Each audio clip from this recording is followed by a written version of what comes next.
Hello and welcome to ज़रा हट के। मुबशर जैदी और वसतुल्लाह खान का सलाम कबूल कीजिए। ज़रार खोड़ो इस हफ़्ते हमारे साथ नहीं होंगे, अगले हफ्ते से वो ज्वाइन कर लेंगे। आज नैब के बारे में सुप्रीम कोर्ट ने एक फ़ैसला दिया।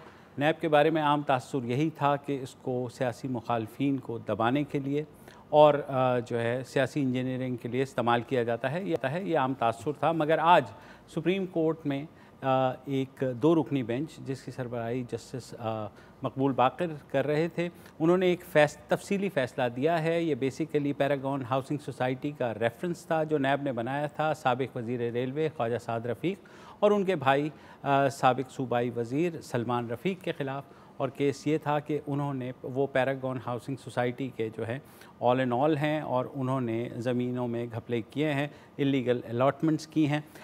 उनको जो है इस बरस मार्च में अदालत उज़्मा ने बेल दे दी थी, ज़मानत दे दी थी और आज जो है उसका तफसीली फ़ैसला जारी किया है जिसको जस्टिस मकबूल बाकर ने तहरीर किया है। उसका ख़ुलासा यही है कि अदालत ने करार दिया है कि ये रेफरेंस जो है इंसानियत की तज़लील की बदतरीन मिसाल है और उन्होंने लिखा गया है कि नैब के हवाले से जो तासुर है कि उसे पॉलिटिकल इंजीनियरिंग के लिए इस्तेमाल किया जाता है और ताकतवर की जानिब से सियासी हरीफों को नैब के ज़रिए निशाना बनाया जाता है, जिसकी वजह से नैब पर आवाम का एतमाद ख़त्म हो गया है।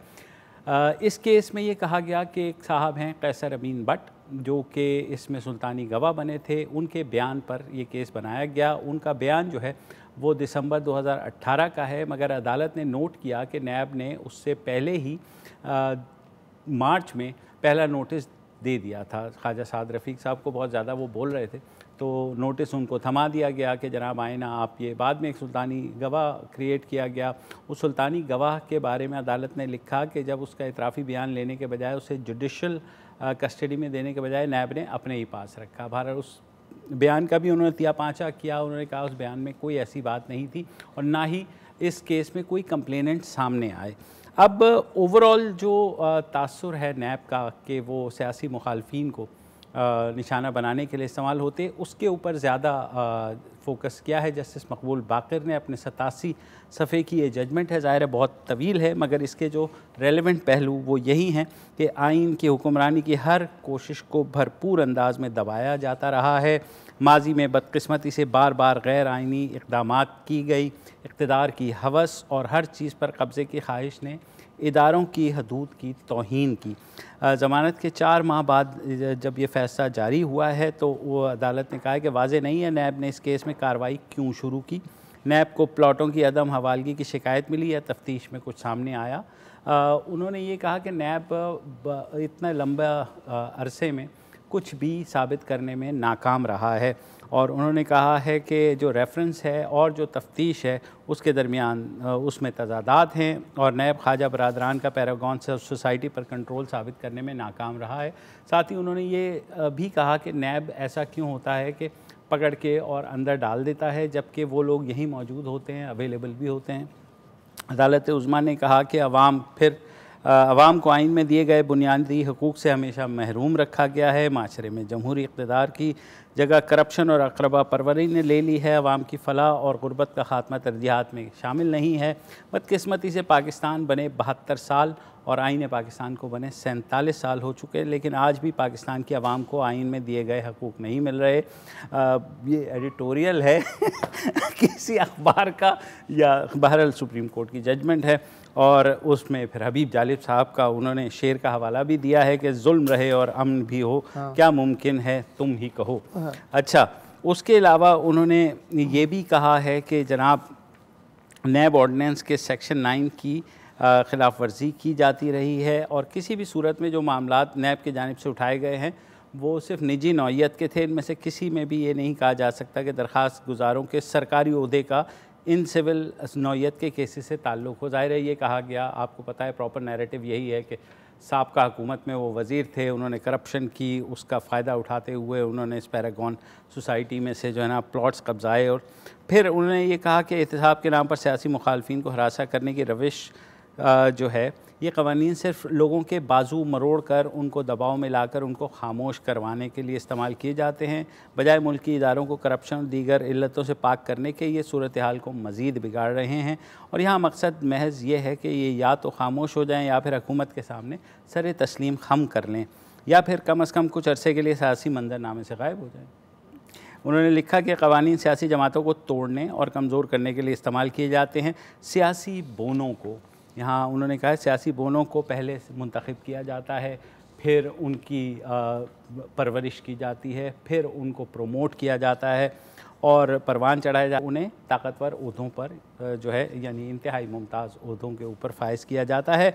और जस्टिस मकबूल बाकर कहते हैं कि हम इस नहज पर आज इसलिए पहुँचे हैं कि हमारे मुल्क में बार बार गैर जमहूरी क़ुव्वतों की जानिब से आइनी मदाखलतें होती रही हैं और उन्होंने कहा इन हालात को मज़ीद ख़राब मकामी हुकूमतों का मौजूद ना होना और इनकी मौजूदगी की सूरत में भी इख्तियारात का मुकम्मल मुंतकिल ना होना करता है, क्योंकि अवाम के हकीकी नुमाइंदों तक इख्तियार की मुंतकली में एक रुकावट है और जमहूरियत के असल रूह के मनाफी भी है।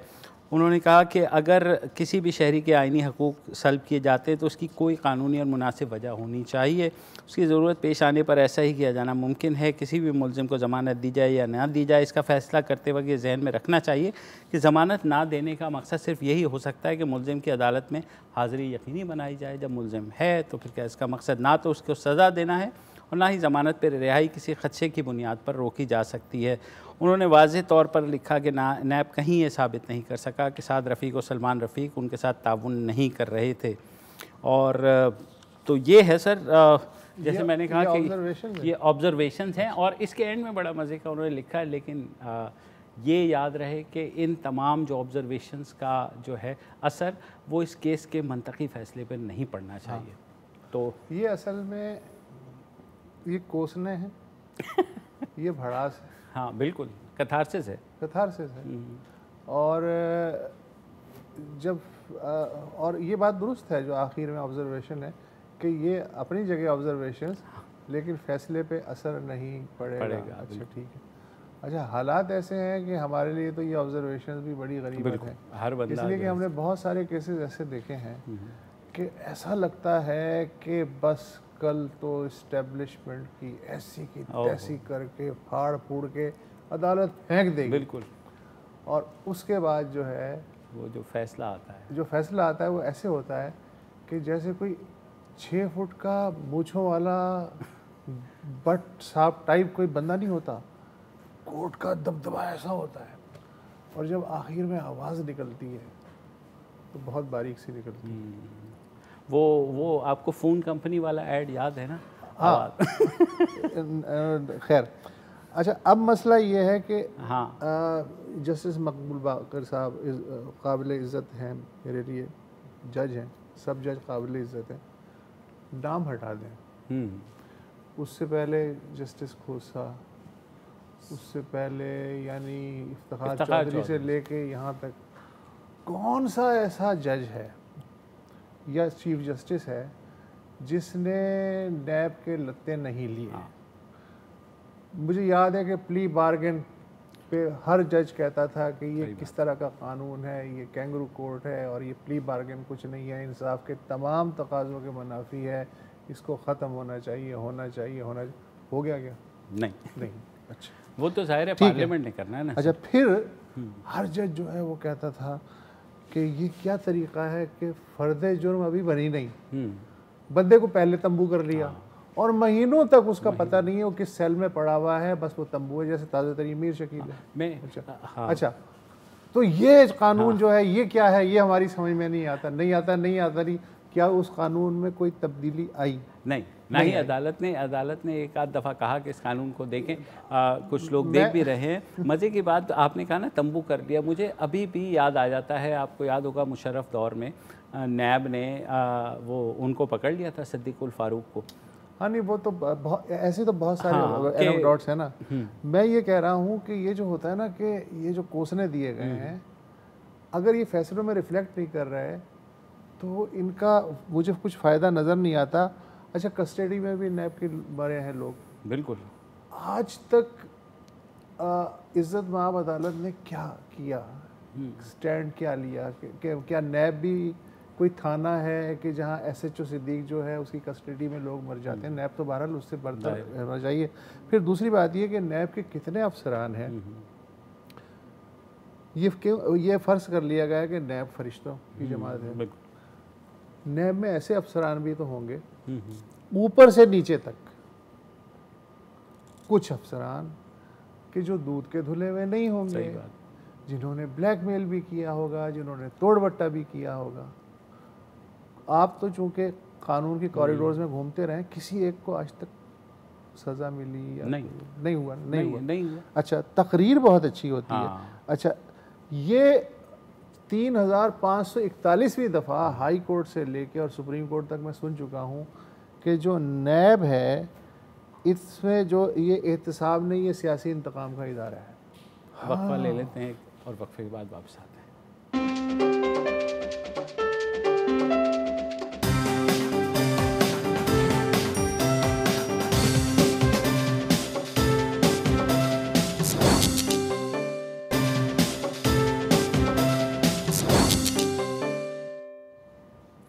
Welcome back. पाकिस्तान में आटे का बहरान कोई नई चीज़ नहीं है, हर साल ही आता है। गुज़िश्ता साल के अवाखिर में भी आया था, उसके बाद कमीशन भी बन गया, सारा कुछ हो गया, मगर बाद में कोरोना की वजह से और फिर टिड्डी दल और कुछ बारिशें ऐसी हुई कि इस दफ़ा फिर गंदम की फसल जो है वो टारगेट से कम हुई है और लिहाजा हुकूमत ने जो सपोर्ट प्राइस मुकर्रर की 1450 रुपये फ़ी मन, उसके बजाय आटा जो है गंदम वो 2000 रुपये मिल रही है पंजाब में और 1800 के करीब मिल रही है सिंध में। इसके ज़ाहिर है असरात आटे के ऊपर भी हुए और आटा महंगा होना शुरू हो गया।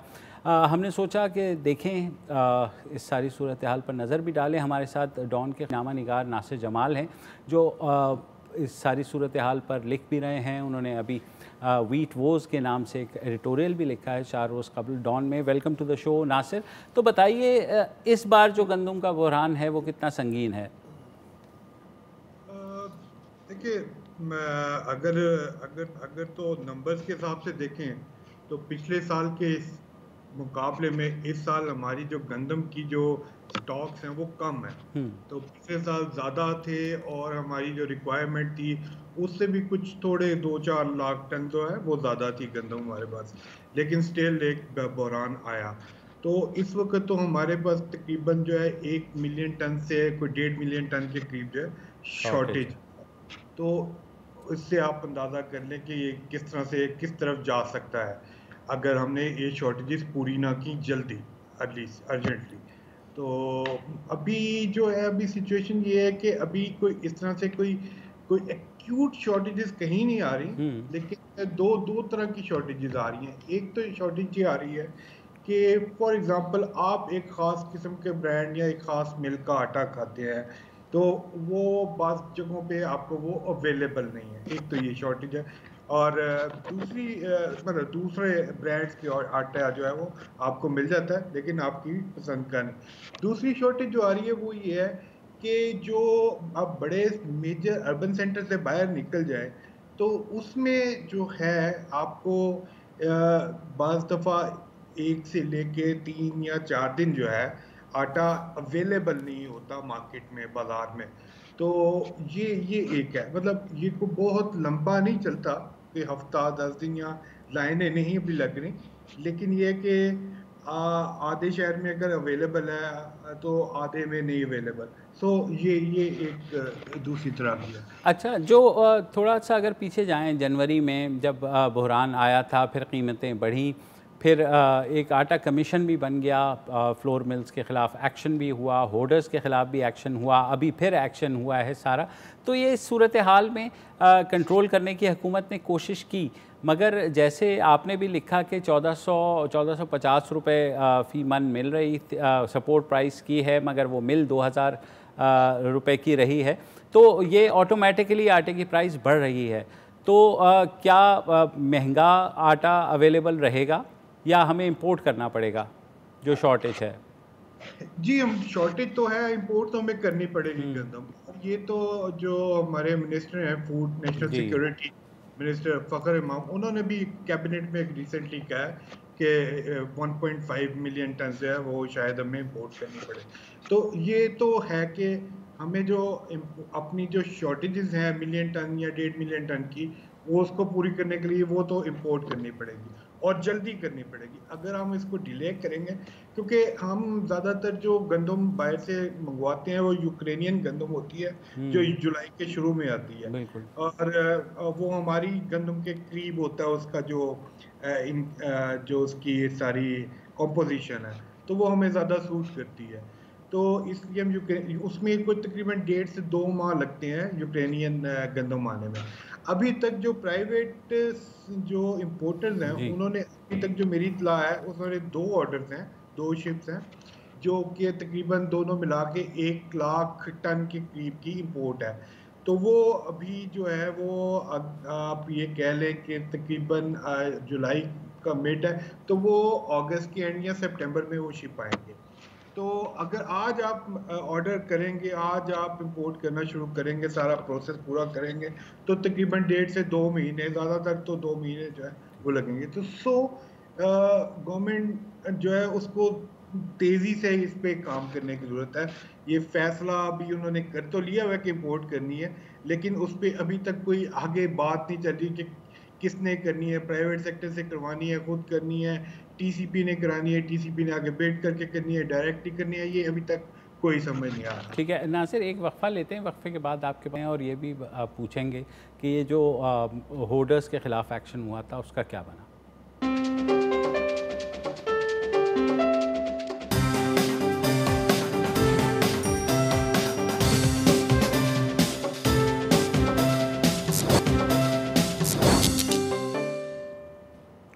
Welcome back. हम बात कर रहे हैं गंदम के मुमकिन बहरान के बारे में जो आने वाले माह में शायद हो सकता है। हमारे साथ डॉन के खुसूसी नामा निगार नासिर जमाल मौजूद हैं। नासिर, ये बताइए, कुछ कार्रवाइयाँ भी हुई थी होर्डर्स के हवाले से। वज़ीर-ए-आज़म इमरान खान ने भी कहा था कि उन्होंने खैर नोटिस ले लिया है। अब वो उनके नोटिस लेने का मकसद यही होता है कि वो चीज़ शायद महंगी होती है, मगर फिर भी कुछ एक्शन हुआ है पंजाब में होर्डर्स के अगेंस्ट। तो काफ़ी दिनों से हो रहा था एक्चुअली, ये मेरा ख्याल है तकरीबन जून से ही जारी है थोड़ा, और ये कुछ कहीं से निकाल लेते हैं, किसी के पास से निकाल, लेकिन ये चीज़ें मतलब आप खुद जैसे कह रहे हैं कि इन चीज़ों से तो जिस चीज़ पे ये नोटिस लेते हैं वो चीज़ गायब हो जाती है जल्दी से। तो मतलब अभी गायब तो नहीं मार्केट से, लेकिन ये महंगी काफ़ी हो गई है। तो ये है। अच्छा, ये जो पॉलिसी है ना, मैं मुझे इस पे तो ये कहना चाह रहा हूँ कि पॉलिसी है ना ये होर्डर्स से निकलवाने की, आप ये कोई सक्सेसफुल पॉलिसी नहीं होती। ये हमने हमेशा देखा, मैं तो जब से मैं मतलब सहाफत में आए, सहाफत से पहले भी ये होर्डिंग ज़िया के ज़माने में भी चलता था कि होर्डर्स के खिलाफ, लेकिन ये इससे कुछ फ़र्क पड़ने वाला नहीं था, बड़ा मामूली सा फ़र्क पड़ता है। असल बात यह है कि आपकी पॉलिसी क्या है। अगर आप पॉलिसी ऐसी है कि जिसमें मार्केट जो है वो उसमें आप होर्डर्स या स्टॉकिस्ट या जिसको भी है वो उसको आप फोर्स करें कि वो अपना जो उसने होल्ड किया हुआ है उसको मार्केट में ले आए, ऐसी पॉलिसी बनाए। अच्छा, मुझे यूँ लग रहा है कि जैसे हुकूमत ने खुद प्लेट में रख के ये सारी चीज़ प्राइवेट सेक्टर के हवाले कर दी है। बताइए अगर मैं गलत कह रहा हूँ। पहली बात तो ये है कि जितनी भी गंदम की पैदावार हुई, प्रोक्योरमेंट का जो भी टारगेट था, क्या सूबों ने उस हिसाब से इस साल प्रोक्योरमेंट की? अगर नहीं की तो फिर जाहिर है प्राइवेट सेक्टर ने ख़रीदी होगी। अगर प्राइवेट सेक्टर ने ख़रीदी है तो वो होर्डिंग भी करेगा, वो अपने मनमानी कीमत पे भी बेचेगा। और अगर क्राइसिस इतना बड़ा है कि बाहर से गंदम इंपोर्ट की जा रही है तो प्रैक्टिकली प्राइवेट सेक्टर को ही ठेका मिल रहा है गंदम की इंपोर्ट का। कोई 120 के लगभग इंपोर्टर्स हैं, उन्हीं में से मिलेगा। अब जब वो आएंगे, गंदम लेके आएंगे, तकरीबन 1 मिलियन टन के करीब बताया जा रहा है कि किल्लत है।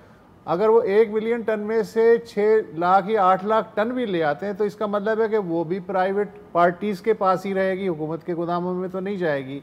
तो ये अगर क्राइसिस ना भी होता तब भी आटे और जो इसकी गंदम की कीमत है ये हुकूमत के बस से तो बाहर ऑलरेडी हो चुकी थी। उसने तो अपनी लगामें प्राइवेट सेक्टर को थमा दी थी।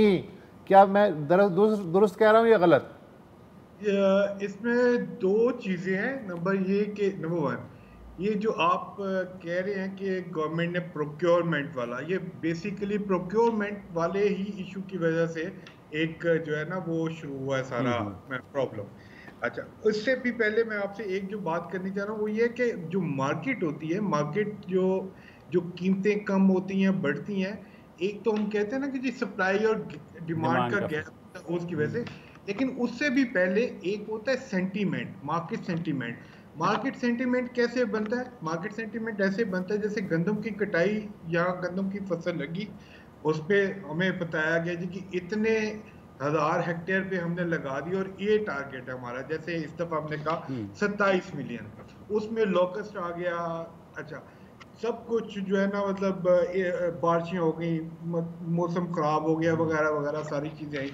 अच्छा, अब इसमें गवर्नमेंट जो है, स्वाय गवर्नमेंट के बाहर जो लोग हैं उन सबको पता है कि जो गंदम की पैदावार का जो हमने टारगेट किया हुआ 27, वो नहीं पूरा होगा। और लोगों को, जो प्राइवेट सेक्टर में जो लोग हैं, उनको ये भी पता है कि ये रिक्वायरमेंट से भी कम होगी हमारी। ठीक है, अब हुकूमत को इसके बारे में यहाँ पता नहीं, यहाँ वो मतलब आंखें बंद करके बैठे होते हैं। तो प्राइवेट सेक्टर यानी जो सेंटीमेंट है वो तो मार्केट का बन गया, वो मार्केट का बन गया कि गंदम कम होनी है, इसकी प्राइस बढ़ेगी। ठीक है, अच्छा, उसके बाद आपने क्या किया कि हर साल गवर्नमेंट प्रोक्योर करती है। आपने पिछले साल चूंकि बहरान आ गया था, आपने एक और ब्यूरोक्रेटिक फैसला कर लिया कि जी जो नैब FIA की जो रिपोर्ट थी कि जी चूंकि प्रोक्योर पूरी नहीं हुई थी, प्रोक्योरमेंट कम हुई थी, इस वजह से गंदम का बहरान आ गया। इस साल जो फूड में, जो फूड डिपार्टमेंट के जो फूड ब्यूरोक्रेसी है हमारी, उन्होंने कहा यार ये तो पिछले साल तो मतलब अभी हमने मतलब हमारे पास गंदम पूरी थी तो तब भी ये बहरान भी आ गया और हमें ये FIA की इंक्वायरियां भी मतलब एक्शन आ गया। तो इस दफा तो हम इसको जो है ना एक्स्ट्रा करेंगे। तो हमने मैं पंजाब की एग्जांपल देता हूँ कि पंजाब में हमने 41 लाख टन जो है वो गंदम प्रोक्योर की, जो पिछले साल के मुकाबले में तकरीबन 6 या 7 लाख ज्यादा है। ठीक है, अरे जब हमने ये की तो हमने मिलों को उसमें से निकाल दिया, फ्लावर मिल्स को बिल्कुल टोटली आउट कर दिया मार्केट से। हमने कहा आप प्रोक्योर कर ही नहीं सकते, आप तीन दिन से ज्यादा का स्टॉक रख ही नहीं सकते। अच्छा, उसका रिजल्ट क्या हुआ? आपने 6 लाख या 7 लाख टन ज्यादा तो कर ली प्रोक्योर, लेकिन उसका रिजल्ट ये हुआ कि आप जो रिलीज करते थे अपने सरकारी गोदामों में से अगस्त के एंड में या सितंबर के शुरू में, आपने जुलाई के शुरू में क्योंकि आपको करनी पड़ेगी वो, तो क्या फायदा हुआ उसका? उसका नुकसान ये हुआ कि जो दूसरे लोग जिन्हें हम होल्डर्स कहते हैं, या जो इन्वेस्टर्स हैं, जो स्पेकुलेटर्स हैं, या जो किसान है खुद भी, जो बड़ा फार्मर है, जिसके पास गंदम स्टोर करने की, उसको होल्ड करने की पावर है, ठीक है, उसने वो रोक ली। और इधर से हमने रिलीज प्राइस पंजाब में हमने जो इशू की वो थी तकरीबन 1475 रुपए के करीब, 1475 मेरा ख्याल। तो वो जब हमने रिलीज की तो उस पे मतलब फ्लावर मिलों के पास तो गंदम नहीं है, ठीक है, पंजाब अब यहाँ गवर्नमेंट मिलों को दे या वो एक्सपेंसिव जो है ना गंदम वो लेके तो मिलिंग करें। आपने कहा कि 1475 रुपये जो है वो आपको पर मंथ जो है ना गंदम हम रिलीज करेंगे सरकारी स्टॉक्स में से, और आपने 860 रुपये का 20 किलो का थैला देना, ठीक है, इस पे एग्री करके और ये शुरू हो गया। अब आप इस पे एक्सपेक्ट करें कि एक फ्लावर मिल वाला 2000, 2100 गंदम बाजार से भी खरीदे और उसको मिल करे और उसके बाद सरकारी रेट पे बेचे, जो कि सरकारी रेट डिटरमिन किया गया 1475 पे, तो वो पॉसिबल नहीं है। जाहिर है। चले ये तो अभी इस क्राइसिस में बहुत गुफ्तगू होगी आपसे। बहरहाल फ़िलहाल के लिए अपडेट करने के लिए शुक्रिया। एक वक्फा ले लीजिए।